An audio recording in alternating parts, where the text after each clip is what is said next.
Good morning, everybody. Thank you for joining. My name is Luis Chavez, and I'm a co-owner of Creative Roofing Marketing. And I appreciate you joining me to discuss your 2025 roofing marketing plan. So one of the things that I want you to keep in mind as we're going through this webinar is to think about the goals and targets that you have for your company this coming year. We're gonna also talk about some of the media that's out there to be able to get your marketing message and the importance of having a website and some of the key features that your website should have to make sure that you're converting those leads into paying clients. And we're going to also discuss your 2025 marketing plan and budget to make sure that you can hit those goals. So when it comes to digital marketing, there's tons of options out there. And the ideal scenario is where you're hitting as many of these items as possible. Some of these items you can get done one time, and then others require ongoing maintenance and things that you need to do. As you can see here, there's like 8 different things that you can do. Some of the things that you can do only once, and you don't have to do over and over, is like your online directories. You can see some of the more popular ones are like Yelp, House, Porsche, those kind of online directories. You only have to do it once. But then you have other things like blogging, link building, like the one over here on which is number 1, that requires ongoing marketing.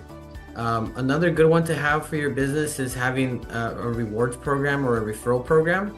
So that way your existing clients can refer you customers, because those are going to be the best people that can actually send you customers because they've already had firsthand experience with you. So the natural process that happens, typically what we've seen is people will find you on Google, they'll go to your website, and then they look at your social media. They want to see that you're active. They look at your reviews. And so hitting as many of these as possible is going to help you increase the probability of you getting leads to your business. Now, as far as how exactly we're going to hit your goals and targets, we like to work our way backwards. So we want to start with, how much money do you want to make in 2025? So in this example, we have to answer a couple questions. So the first question is, how much money do you want to make?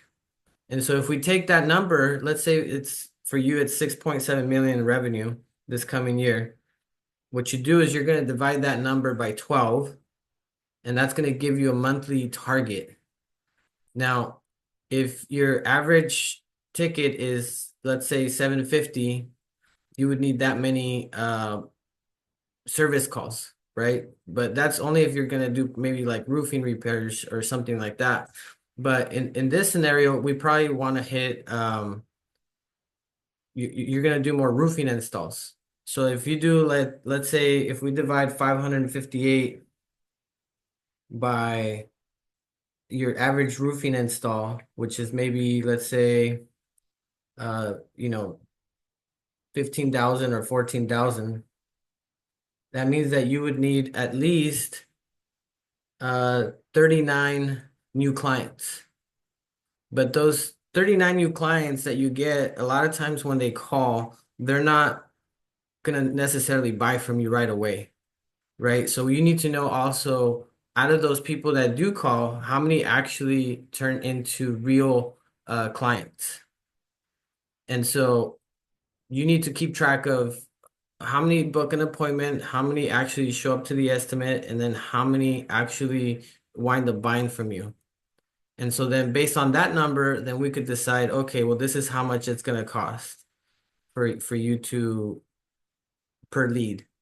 So if your budget's this amount, then we could divide that. Now, this is just an example. Obviously, it's going to be different for everybody, but this kind of gives you an idea of how you're going to break down your numbers.